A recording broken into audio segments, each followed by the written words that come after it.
Chapter 5, we're going to talk a little bit about how to describe the process of determining selling prices and demonstrate how various strategies are used to determining selling price. One kind of key thing that's kind of a keynote on this whole unit is basically it's not what you sell it for that matters, it's what you buy it for, but unfortunately you do have to price it appropriately. That's kind of where we're going to get at. So before we get going, we want to talk a little bit about our terms.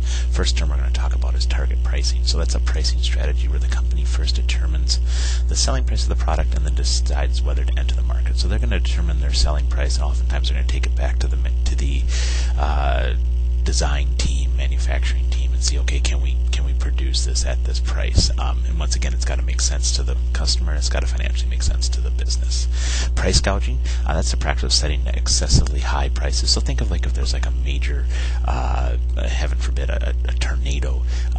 Price gouging would be like a home improvement store jacking the prices of generators and lumber and all that stuff, which is an illegal thing. Dumping is selling prices below cost in a foreign market. This would be an example of trying. It's frowned upon. It would be an example of if you make a product for $4 and then you go over internationally and you sell it for $2. Basically, try to wipe out the market. Very, very frowned upon. Skimming pricing is a pricing strategy in which company sets the initial selling price in an attempt to appeal to those individuals who want to be the first to have the product and who are not concerned about the price. This would be like Apple. This would be like Hummer. And there's usually a desirable feature there. There's usually that high brand status that goes with it. Price fixing is when a group of companies agree to limit the supply and charge identical prices. OPEC oftentimes has been accused of price fixing in that case there. Selling margin, this is a big thing. This is basically selling price less your cost. That'll get you your selling margin. Penetration pricing, this is going to be a pricing strategy where a company sets an initial selling price low in attempt to gain a share of the market from the competitors. This would be any new products oftentimes will do this just to try to gain that share. Predatory pricing, that's the practice of setting products below cost in an attempt to drive out competition. So we'll talk a little bit about the differences coming up here in a second, and then raise the prices. There's been a major retailer in the United States that has been accused quite often on predatory pricing. We can talk a little bit more about that in your activity. And a markup is an additional amount over cost that is added to determine selling price. So how much are you going to mark it up? Life cycle pricing, a pricing strategy where the company attempts to set selling price that will cover the cost over the product's life cycle. Every product has product life cycle, some shorter, some longer. You need to make sure that you're profitable throughout the entire product life cycle. So what's the difference between skimming and price gouging? Well, skimming is setting an initial higher price basically because you have uniqueness, you have that desirable feature. That is legal. Okay, once again, think about Apple, think about Hummer, think about Starbucks, think about them. They have a skimming price. They have a uniqueness to their product. Gouging is setting a high price due to unusual demand, and that's, once again, that's that generator example where you have a tornado and the home improvement stores jack the prices of generators because people need them. What's the difference between penetration pricing and predatory pricing? Penetration pricing is setting a low initial selling price to entice the customers to try to buy the service. You're usually going to do this at the introductory stage of the product life cycle.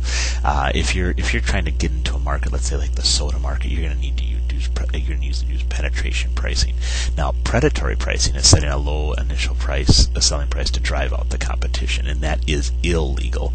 An example of this would be if I was trying to sell let's just say I was trying to sell t-shirts and I put it basically well below cost to drive out all competition for everybody else. So I was focusing. So that would be illegal. So my goal is to drive out the competition.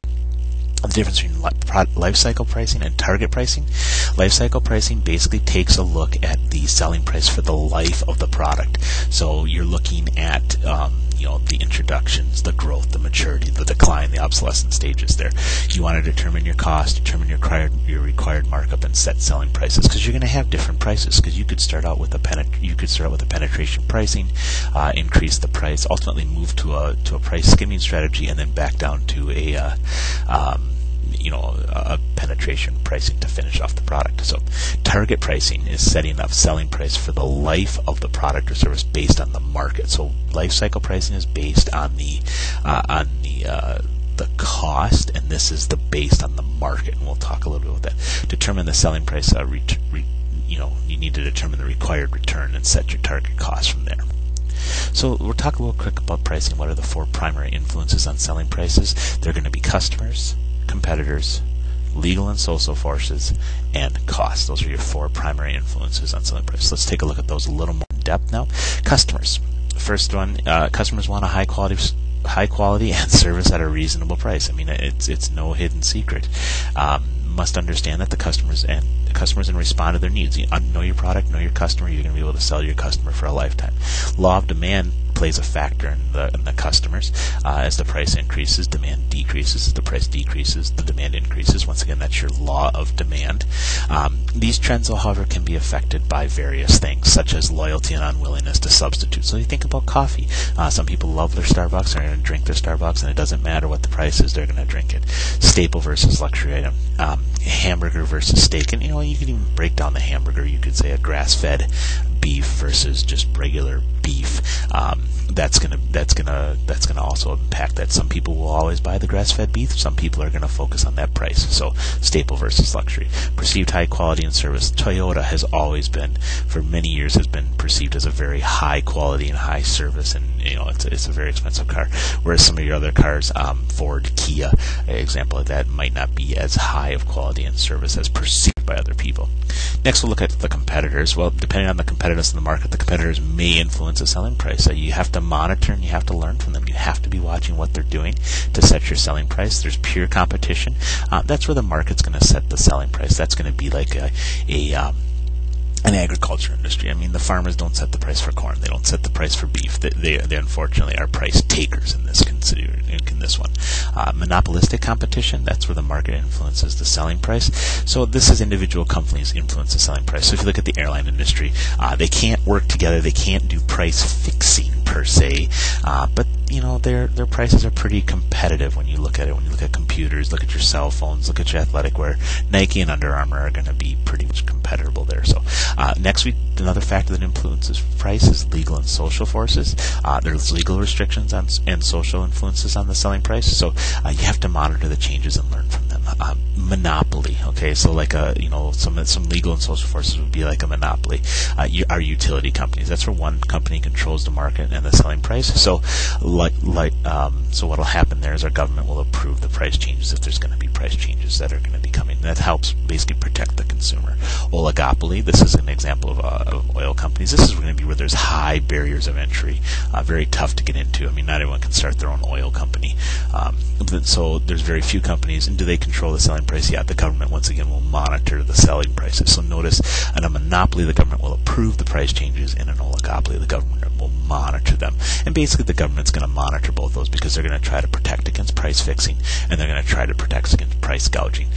If it's got a cold winter and you've got that oil company, they're going to, the government will protect so that oil company doesn't jack up the prices and stuff. So, final thing that we want to talk about is the factor that influences pricing is cost.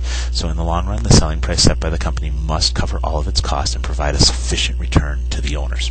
You must control the costs and eliminate non-value added activities. So once again, it's not what you sell it for, it's what you buy it for that matters, and cost is really the big determinant.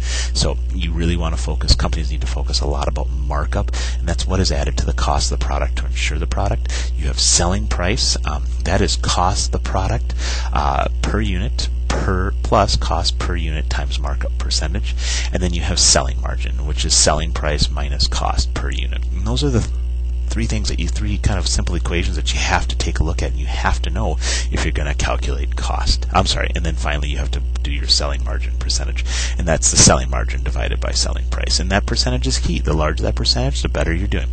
So let's take a real quick look at some simple examples here. Cleanup company estimates that its cost per unit at $3.75. Its markup is 80%. What is the selling price? Well, in this case, we know that selling price equals cost per unit plus markup times cost per unit. So in this case, our cost per unit was $375 plus 0.8 or 80% times 375, which is our cost per unit, which will give us $675. What is the selling margin? Well, our selling margin equals our selling price minus our cost per unit.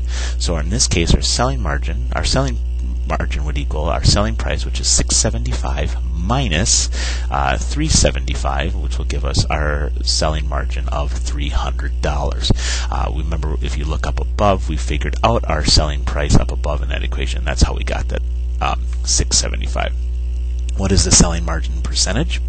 Our selling margin percentage equals our selling margin divided by our selling price. So if we take our selling margin, in this case, which is 300, which was found in the previous example, and we divide that by 675, which is our selling price, which we found in our first example up there, we're going to get 44.44, or in other words, 44.44%.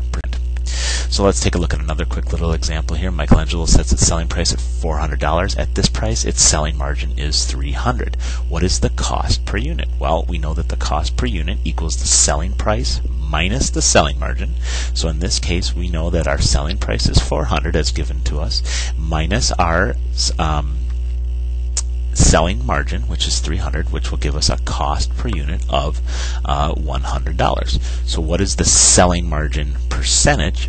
Our selling margin percentage equals selling margin divided by selling price. So in this case, our selling margin is going to be 300, and our selling price is going to be 400. We're going to take 300 divided by 400, and that'll give us 75%. Let's look at another quick little example, one last one before we head off. Rooster Inc. has set its selling price at $120. Its markup percentage is 60%. So what is the cost per unit? Well, the cost per unit, in order to find, so our cost per unit, so we're going to have to kind of work an equation a little bit backwards here, but we know our cost per unit plus our cost per unit times markup percentage equals selling price. So we know it's our cost plus our cost times 60 equals 120. So basically we know that like 1.6, or in other words, that's 60%. So 1.6 times our cost equals 120. So in this case, by doing just simple algebraic math, you'll get $75 is our cost. So what is our selling margin? Well, our selling margin equals our selling price minus our selling price times markup percentage. So in this case, we know that our selling price is 120 because it was given to us in the example at the top, minus our selling price times markup, which is going to be minus $75, which is going to be our cost, which will give us $45. Or if you wanted to do it a different way, you could do $75 times 0.6, and you would also get your selling margin like that as well. So what is the selling margin percentage? The selling margin percentage equals the selling margin divided by the selling price. And in this example, $45 is our selling margin, as we found in the previous example, divided by 120, which is our selling price, which we found in the previous example, which is 37.5.